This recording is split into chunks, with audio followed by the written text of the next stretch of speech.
Illegal aliens who commit crimes must not be released into our communities. Our colleagues can't even use the term of art that's in the statute, illegal alien. They can't even use that. This is a great boon to those for-profit detention companies who make enormous profits from mandatory detention. Well, the Laken Riley Act passed today in the House, named, of course, for the woman who died in Georgia, February 2024, at the hands, authorities say, of an illegal immigrant. That passed 264 to 159, 48 House Democrats. It requires federal detention for illegal immigrants guilty of theft crimes. Senate action on that bill is now pending. It's time for our Common Ground segment. Joining us to talk about the Laken Riley Act and other things, Alabama Republican Senator Katie Britt and Pennsylvania Democratic Senator John Fetterman.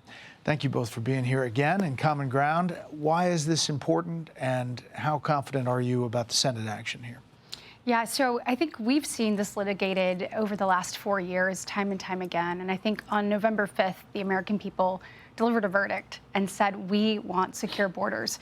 We want you to prioritize the safety and security of Americans over open border policies. And so this is a common sense piece of legislation, obviously named after a remarkable young woman that was taken from this earth way too soon.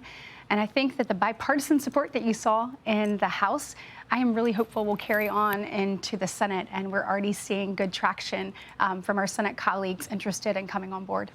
Senator Fetterman, there are Democrats, obviously, who spoke out against this today. One of them, Congressman Raskin. Take a listen. Pick a crime, paste into it a template immigration law covering convicted criminals, and then require detention or deportation of certain persons merely accused of committing the crime or arrested for committing the crime. No due process required at all. This allows us to get up and demonize immigrants. So what do you say to that? You've signed on to this bill. Oh, well, I mean, I have a lot of enormous respect for my colleague in the House, but I just happen to disagree on this. And for me, just like my friend and colleague in the Senate, like, it's really common sense. And I'd like to remind everybody that we have hundreds and hundreds of thousands of migrants here illegally that have convicted of crimes. And why, I don't know why, who wants to defend to allow them to remain in our nation after that? And now, if you're here illegally and you're committing crimes and those things, I don't know why anybody thinks that it's controversial that they all need to go. Do you think that this was one of, if not the biggest issue for this election? Well, I think if we can't, there's 47 of us in the Senate, and if we can't pull up with 7 votes, if we can't get at least 7 out of 47, and if we can't, then that's the reason why we lost. That's one of them. That's one of why we lost, in part. Go ahead. Brett, if you think about that, I mean, that's what he's saying, needing the 7 votes to be able to debate this bill. And I think the American people have already answered that question.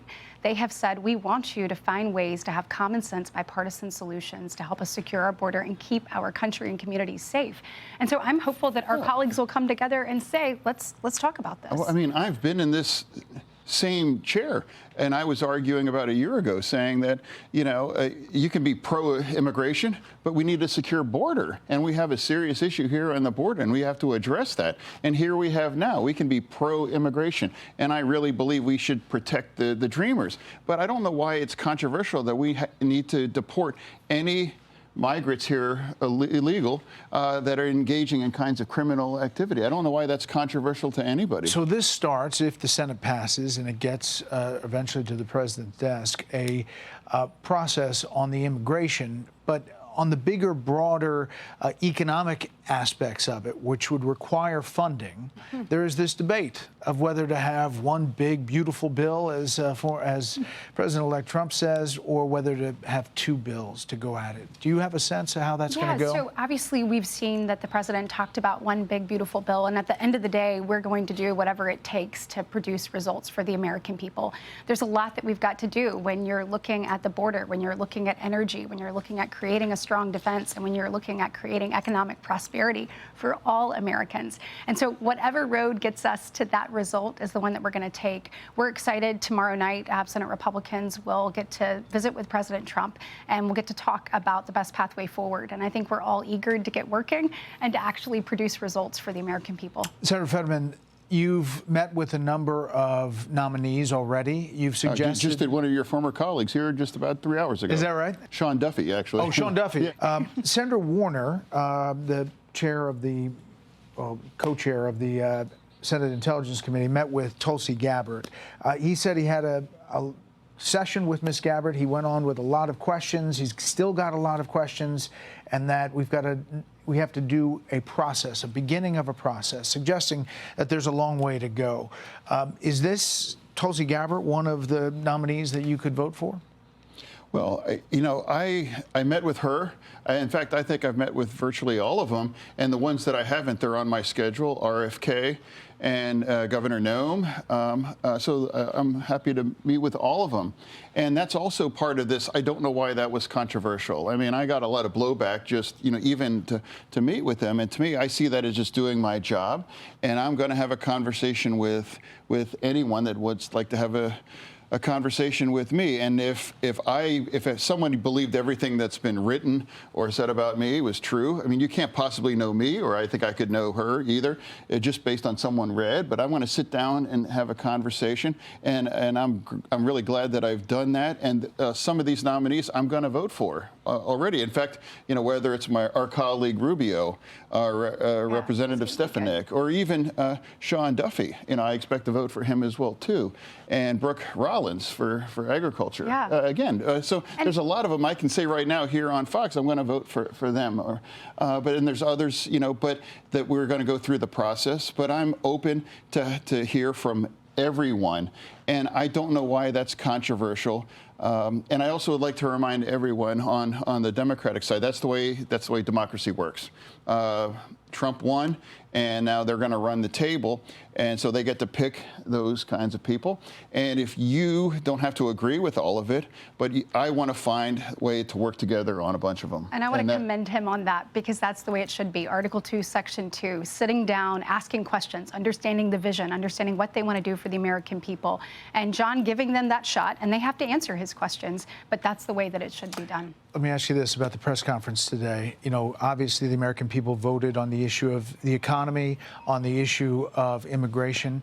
Did you think that they were voting for taking over Panama or getting Greenland as a part of the U.S.? So, Brett, what I think they did vote for is regaining American strength, that peace through strength, that respect in the world, that regaining our footing to where our allies respect us and our enemies fear us.